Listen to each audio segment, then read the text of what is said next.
The Locked On Podcast Network presents the College Sports Big 3 in 30. The three biggest stories in college sports. From our local experts at the Locked On Podcast Network. We bring you the real story. Why it matters, what's next, who wins the big game, and more, all in 30 minutes. The College Sports Big 3 in 30 starts now with the biggest story in college sports. You are Locked On Bulldogs, your daily podcast on the Georgia Bulldogs. We are in Thunderdome. Clint Shamblin of Locked On Bulldogs is nice enough to join us. Daniel Monroe is unfortunately unable to be here, but maybe next year because we're in a weird 3-year cycle where Ole Miss and Georgia play every year. So we'll see exactly how that goes. Clint, I was sitting here looking at this Vegas line. I've been poring over it all week. It's the nuttiest thing. Georgia is favored by 2.5 points, as they have been since Sunday. But if you look at the actual stats on it, nearly 90% of the bets and 90% of the money is on the Georgia Bulldogs, and the line is not moving. That is inviting more Georgia bets. It feels like they're banking money, but this line should be up to 7 or 8 points at this point. Yeah, Vegas saying, hey, come on in, the water's fine, let's keep this flow of cash. It does give me pause. We check out the lines constantly. And so they have tall buildings in Vegas for a reason, and they keep on accepting cash at 2.5, and it hasn't moved, which Georgia fan, this just in case you don't follow betting, you don't care about any of that, that should give you pause for concern. What Vegas wants to do is move the line up because they want to say, well, if all this cash are going to come in, and if the public thinks that Georgia's going to win or cover the 2.5, win by 3 or more, we're going to move it back so that we can hedge our bets and we can get more people in on the action. And the fact that they're not tells me that Vegas believes they have actually Georgia should be maybe in their mind 1.5, 1 point, or a pick'em game, and they're going to give you the 2.5 to tempt you into the water to keep you there. It's crazy to me. It gives me pause as a Georgia fan. Line like this hasn't changed. Even the Alabama and the Texas game, the line changed. Not here though, Stephen, which is bananas. Listen, in the LSU game for Ole Miss, they did the same thing. Ole Miss was favored by 2.5, 3 points, and the line just did not move over the course of the week. And it's like Vegas knew something. LSU ended up winning that game in overtime. So we'll see how it goes. It might be the weather this weekend, honestly. The weather forecast updated. It is now an 80% chance of rain at game time.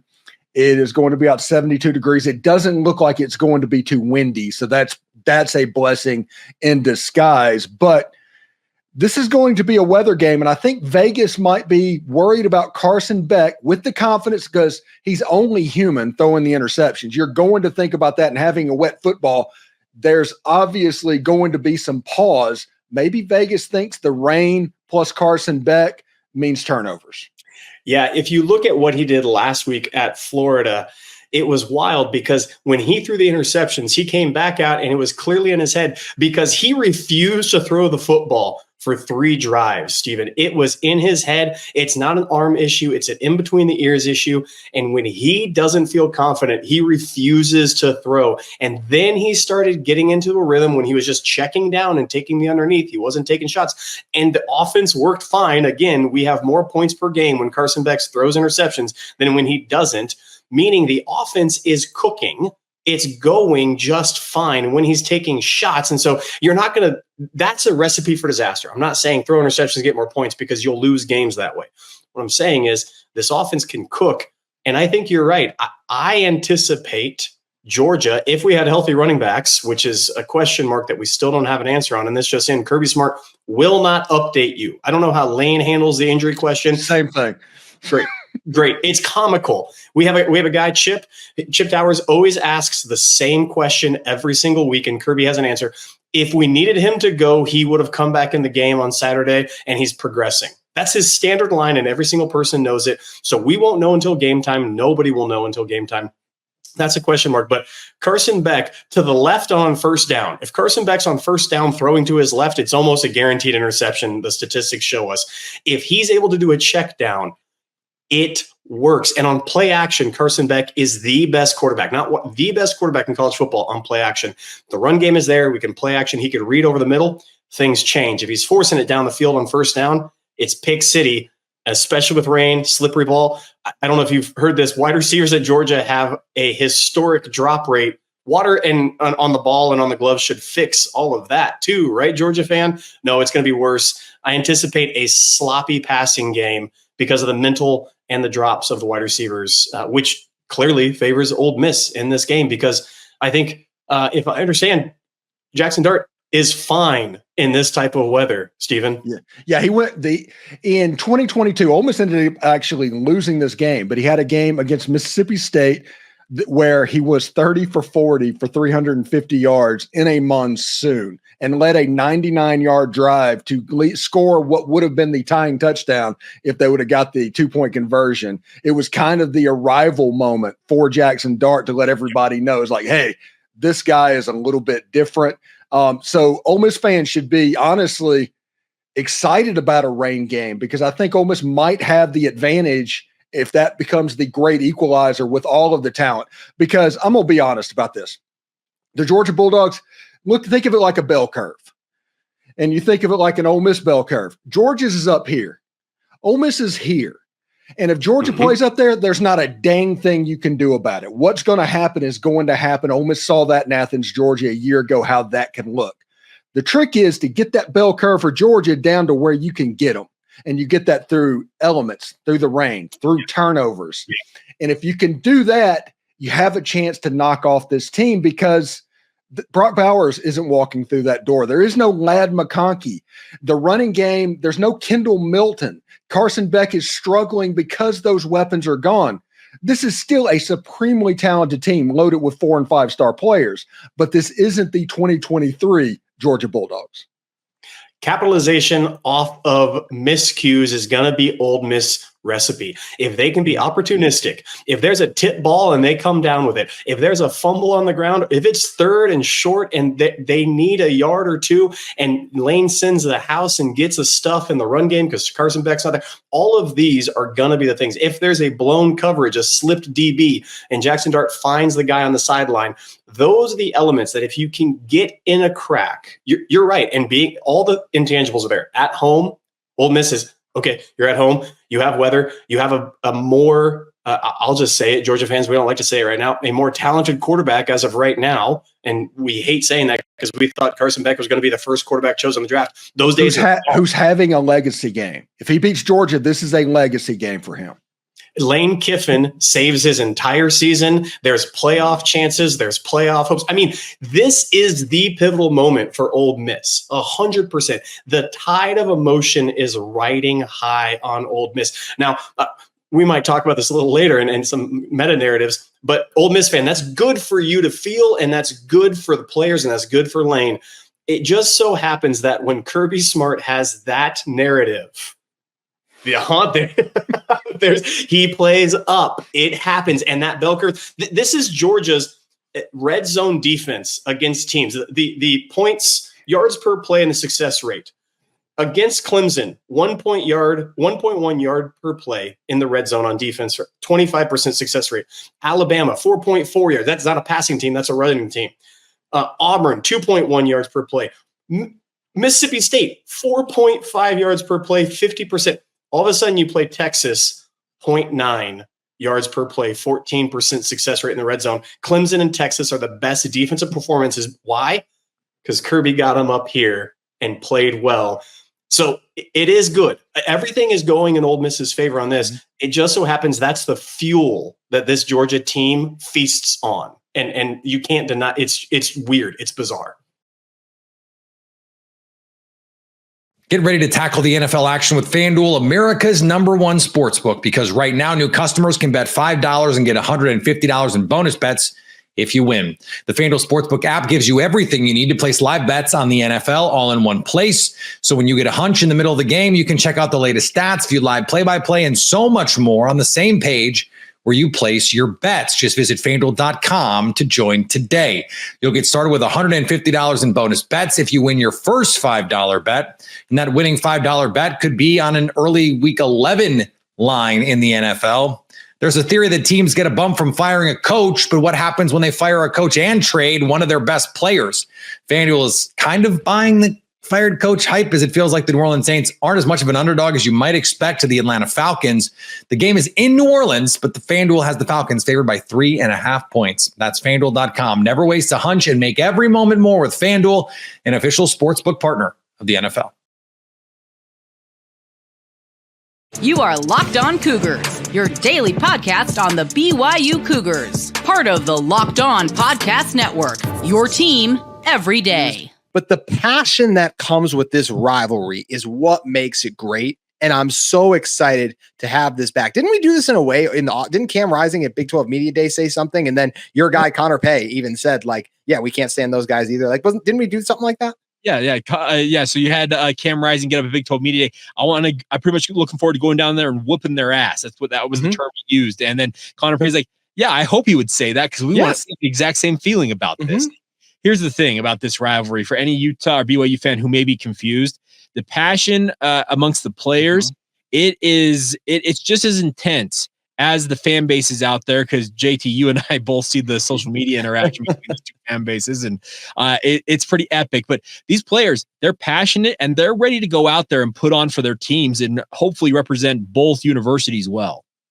They are. And from a Utah perspective, the 2021, the seniors from like that group have accomplished so much, right? Pac-12 championships, like really good season, Rose Bowl berths, everything. What's the one thing they haven't done? They haven't beaten BYU. Pretty much every successful, literally they won 9 years in a row, right? For Utah did, right? So all these other recent Utah players can say they at least did that. That's the one thing that BYU's done. And it's still, coming into this game, it's still wild to think we're in this position, right? Where BYU's win total coming in the year was 4.5. We did a preview before the season, talk about what this game would be, what it would look like. And now BYU ranked inside the top 10, should be even higher in my opinion, based on what the CFP rankings did, but that's no surprise with the SEC and Big Ten bias. But anyways, I do think that this game is still going to be a lot of fun. Yes, BYU is the better team right now, but this is a rivalry game. And even though I talked about Utah's recent success in the rivalry, Jake, you did a great job mentioning too. All of those rivalries and games were close, but really quick, back to the passion. Utah's head coach in waiting, just speaking of expletives, also has a clip that's been making the rounds that he said too. So the passion involved in this rivalry is what makes it special. And I'm so excited to have it back, not just this year, but moving forward. Well, that's the other thing about this. And I was going to ask you, and I'll get your thought on this. Now, 2021 doesn't seem that long ago, but it's 3 full seasons ago, JT. Yeah. And according to Kyle Whittingham, I think the Utes have 10 guys who may have played in this game. BYU, I think, has 9 or 10 guys. So amongst 260 some odd players on both of these respective rosters combined, 20 guys have got experience playing in this rivalry. And it's wild to consider how much turnover has happened in those 3 years with the transfer portal and obviously just the inevitable guys moving on with life, et cetera.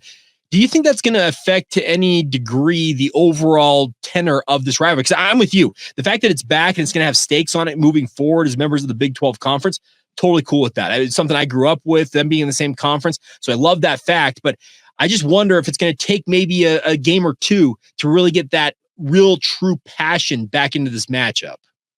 It may. Before we actually dive into that, I'm curious for BYU's perspective. Utah has 2 guys, would be 3 if Cam Rising was healthy, that played in this game in 2019. Yeah. Does BYU have any of those guys? 2019? 2019. I'd have to look at that. I can think of one guy in particular that may have, but I'd be hard pressed to name them off the top of my head. And that's crazy to consider. Maybe some guys from 2019 are still around that have played in this. What's wild is that was Mekhi Bernard, or actually that was the 2021 game when Mekhi Bernard went out. But like Mekhi Bernard and Brant Keithy, like the 2 best players on Utah's offense were on this team in 2019. So it's not just like, oh, there's a random the old kicker in college thing like that. But no, I think there could be something to what you said about it taking maybe a little bit of time to reach those levels. But I don't know. I mean, you already said it off the top about the social media comments and everything we've seen.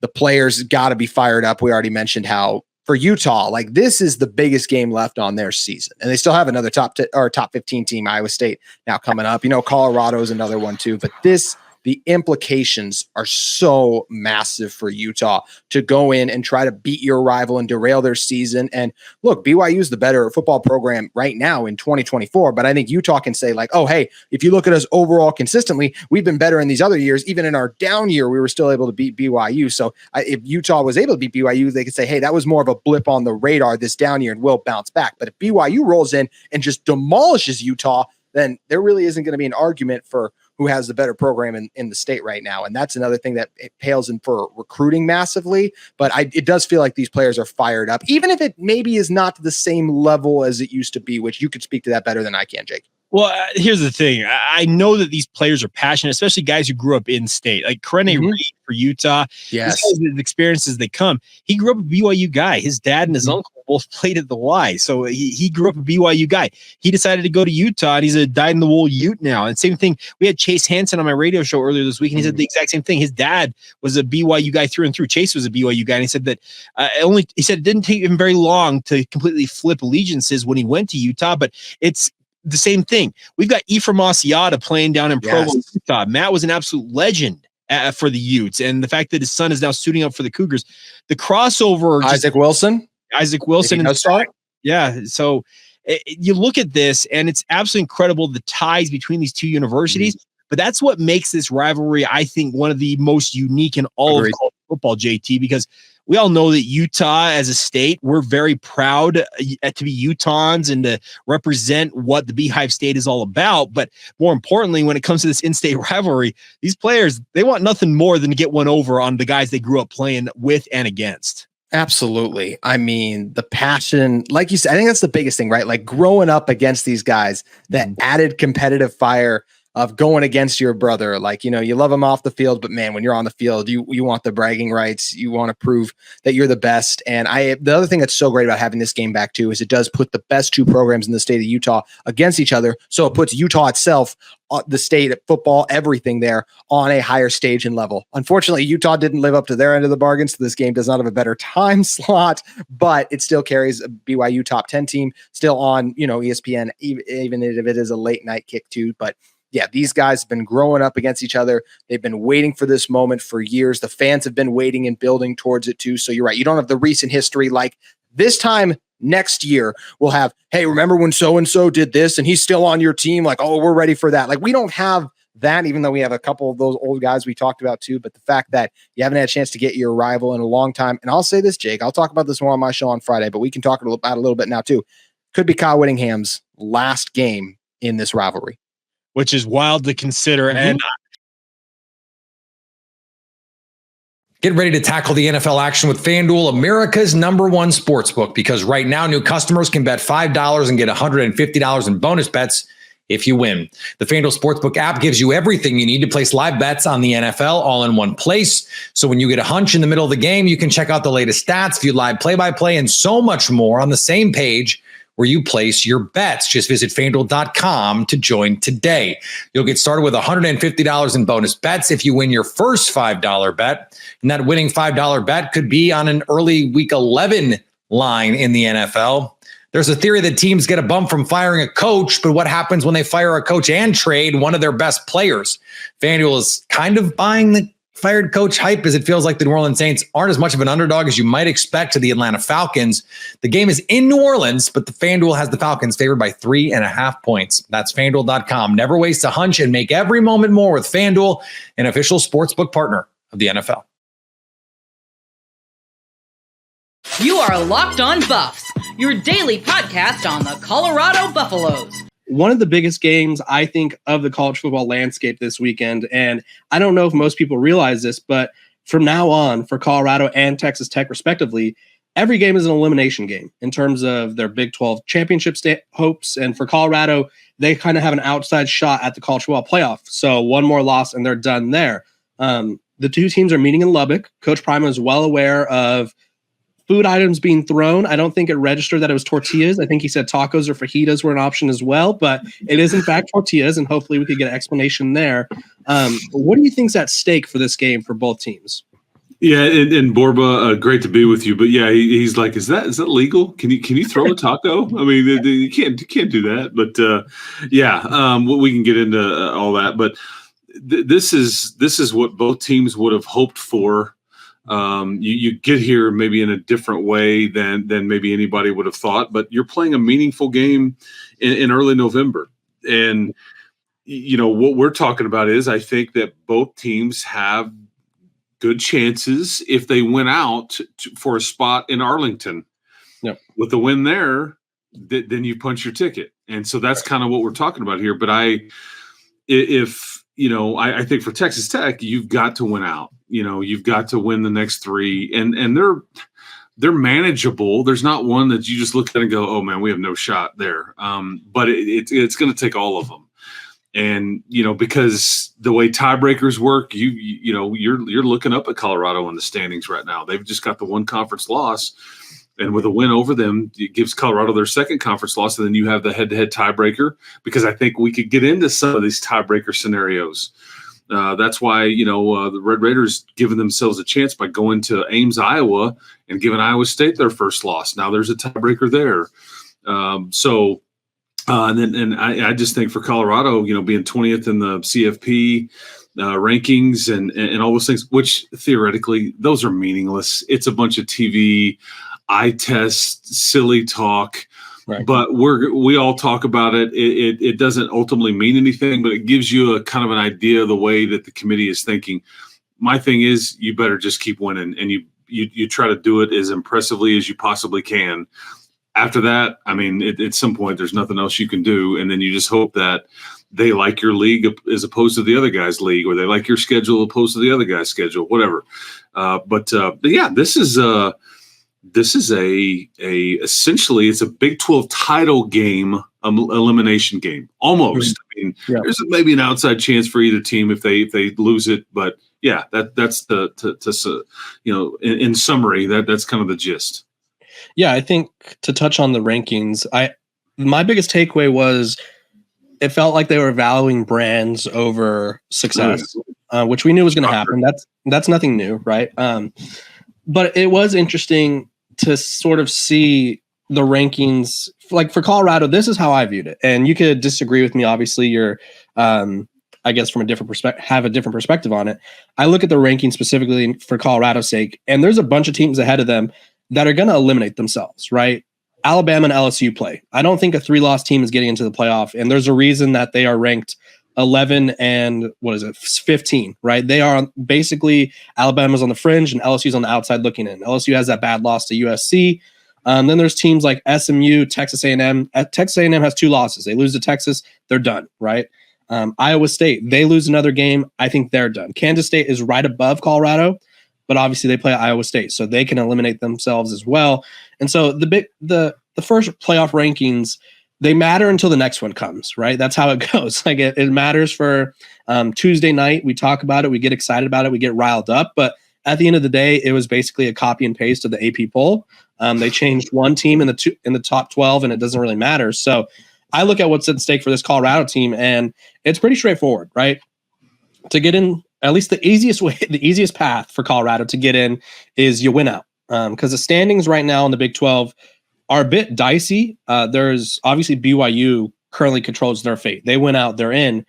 Iowa State has to win out. They have no more room for error. Kansas State and Colorado are right below them. Then it's Texas Tech, Cincinnati, Arizona State, West Virginia. All of those teams have 2 losses or less. And so there's a lot of weird scenarios that can happen. I like to go over the tiebreakers, Chris, just because it does get confusing. So if there were a need for a tiebreaker, the tie teams will be compared based on the head-to-head record, which in the hard part with these bigger conferences, not everyone plays each other. So Iowa State does not see Colorado or BYU, so there's no really way to tiebreak there. The tie teams will be compared based on win percentage against common opponents. The tied teams will be compared based on win percentage against the next highest placed common opponent in the standings. So this is where really strength of schedule comes to either hurt or help you. Obviously, you can't control which conference teams you play. Then they will be compared based on combined win percentage in conference games of conference opponents. Will be compared based on total number of wins in a 12-game season. And then the representative will be chosen on a highest ranked system by Sports Source Analytics. And then my favorite tiebreaker is a coin toss. Coin flip, yeah. I mean, to sum all that up, just win. Right, win. Yeah, just win. And like if you're talking at large, you know, Colorado's biggest problem is Nebraska. Colorado's biggest problem is if Kansas State takes another loss, and so their losses now become like, oh man, you got beat, but you know, and so we may be staring at a scenario to where this is a one bid league. And the only scenario I really see at this point, unless just mass chaos happens, which is possible, is if BYU to roll it and get to the title game and then lose, and then BYU still get an at-large, and then the winner of the title game make it in. But that's what makes this Saturday so important. Right. Just to bring it back to what we'll see at 3:00 in Lubbock, Texas on Saturday. You just Texas Tech can't afford their third conference loss, or you're kind of out. Right. I think Colorado, it would be their second conference loss, but again, some tiebreakers that with teams that they're right in the mix with that they would not have, and but I mean, let's be honest though, Borba, you wouldn't have necessarily. I mean, Coach Sanders may have suggested otherwise, but we wouldn't have predicted that this would be a conversation Colorado would be in back when we were talking about it in August, based on what you saw last year. Yeah, I said that this final 4-game stretch for Colorado, I was calling it the stretch of death, because you looked at it on paper from at the beginning of the season with that lens where it was like, okay, Utah is going to run the conference. Kansas with Jalen Daniels is going to be good. Oklahoma State just made it to a title game, the conference title game, that is. And then Texas Tech was kind of viewed as a dark horse last year that didn't really pop. Mm-hmm. But then it's like, I feel like the year after, those teams are always back where they're supposed to be. And so I was looking at this 4-game stretch going, this is what's going to define Colorado's season. Now, it still does, but I do think that this schedule is a lot more manageable. Granted, Texas Tech, is a team that scares me the most, right? And I think the biggest thing, which we'll get to in a little bit when we talk about our concerns for each team, is I don't think Colorado's has played a team all season long that can really match them in the passing attack. And I'm not going to say that Baron Morton's as prolific as Shedeur Sanders, but Texas Tech's passing attack is known for they throw that thing around, right, Chris? So this is where it gets a little dicey for Colorado. What's at stake for both teams in conclusion is you lose this game, and I don't want to say your season's over, but you're going to be doing a lot of hoping and praying and rooting for this team to do this and that team to do that. And that's the last position you want to be in. Yeah. And you know what else has hurt the league? Well, what else has hurt the league is like what you were talking about a second ago, is that the teams that were predicted to do so well and that everybody thought would they were ranked so high early on, the outside view of it is like, well, that league can't be that good because Utah is terrible, Oklahoma State's terrible, Kansas is terrible, on and on it goes. And but that's the beauty of sports, right? Yeah. I mean, you'll see this, but like basketball wise, you'll get the benefit of that. Football wise, for whatever reason, it's like, come on, man. I mean, when Vanderbilt sneaks up and beats somebody, it's like, oh, this league is just so brutal. I mean, look at sweet little Vanderbilt, man. They got them a dub. Where's somebody that wasn't expected to rattle them off in the Big 12? It's like, yeah, the league's not any good. I mean, it drives me crazy. But that's the difference between a 12-team playoff and a 68-team playoff. Is that you get the beauty of the bulk of the league getting, the basketball wide, you may get 8, 9, 10 bids. I don't know. But let me ask you a few things about this Colorado team. Then we can talk about Texas Tech a little bit too. Yeah. They seemingly run the ball a bit better than last year. And you tell me true or false, so we can kind of get into that. They seemingly have gotten quite a bit better on defense. Yes. Offensive line wise seems to be improving, maybe not where they ultimately want it, but is there anything that I'm missing on? I mean, because there were some things that they just weren't very good at last year, period. And they tried to fix it and address it, but it seems like check on a lot of these things. Yes. Yeah. I think they pretty much addressed all their issues, which I don't say skeptical about, but when you replace when you place both coordinators, get a brand new offensive line, new defensive line, it's hard to sort of be like, fixed it, right? I've never seen half of these guys play together. But yeah, realistically, the run game, I'll go point by point for you. The run game isn't going to be, it's not Taj Brooks, right? They're not running for 100 yards. There's yet to be a 100-yard rusher in the Deion Sanders era. They came close a couple weeks ago. Isaiah Gus have got 91. But it's sort of situational, right? It's 3rd and 2. They're going to run the ball. They're in the red zone and they want to pound it in for a touchdown. They're going to run the ball. They're going to break it up a little bit. But Chris, Colorado is undefeated this season when they run the ball 14 or more times with a running back. When they don't, they lost to Kansas State and they lost to Nebraska. In those 2 games, they did not at least try to run the ball is my thing with Colorado. It's not going to be pretty, but you have to try it. Offensive line wise, I don't love the group, but they're better than us. So Okay. Improvement. Right. Yeah. I said it all off season. If Colorado's offense line was average, then Shedeur Sanders will blow up, and he has, right? And so, you and I talked about it in the summertime, and I think you put some of this on Shedeur in that there was at times last year he would just hold on to the ball way too long. Has he gotten better there in that aspect? Because they still have given up 26 sacks on the season. Yeah, he's gotten better, but there's some of those sacks are on him. I think it was, I want to say against Cincinnati where the pocket broke, he runs out, scrambles. He's great at that. I'm not going to take that away from Shedeur Sanders for how, I won't say unwilling he is to run, but he doesn't like to take off and run, but he will evade the pressure and get out of the pocket. There was a defender from 10 feet away from him, just like running straight at him. And he just waited and waited and waited and was hoping for someone to get open. And he took the sack. And it's like, okay, throw the ball away, run, do something. Don't do that. Right. And so I think he's better at it. I still think part of him is always trying to make a play, which, I mean, I'm not going to be mad at my quarterback for trying to make a play. It's just know when the time is up, right? You kind of have that internal clock. But the offense line is good enough. I think they've been a lot better. There's been multiple games this year, Chris, where they've given up 0 sacks, which could not be said last year. And then defensively, defense has been a revelation. I'm going to be honest with you. I think Robert Livingston, their defensive coordinator, I think he's probably in the running for hire of the year across college football because he inherits a unit that ranked pretty much dead last in everything. He replaced Charles Kelly, who was from the Nick Saban tree. We had a lot of buzz around him because it's like, oh, it's a Nick Saban guy, right? And it's like Nick Saban tree. He's going to do great things. And it's like he brought his system and it didn't work, but they still ran that system. My favorite story about Robert Livingston is he came to Boulder without a playbook and said, what are we good at? And so they're good at man coverage. They run a ton of man coverage. They have, I think, one of the best secondaries in college football, probably, that most people don't realize. Outside of Travis Hunter, both their other corners are really good. And so, and against the run, they've been locked down, right? They went to UCF, and I think at the time UCF was averaging 375 yards rushing, and Colorado held them to well below that.